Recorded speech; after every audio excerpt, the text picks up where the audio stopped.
Hello everyone, Assalamu alaikum. How are you all? I hope you are well. Welcome back to my channel in this new video.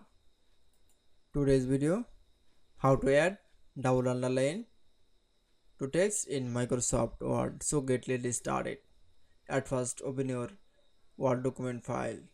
Firstly, then show the Word document file is text add double underline. Then I will show that. Then you can see now select from the text option. Then add underline, double underline. Now going to the home option.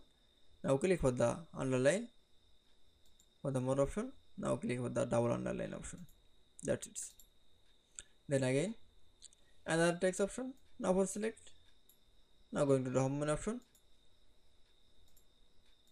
Now click for the more option. Now click for the double underline option. That's it. Then again another text option is add double underline is the same process. That's it.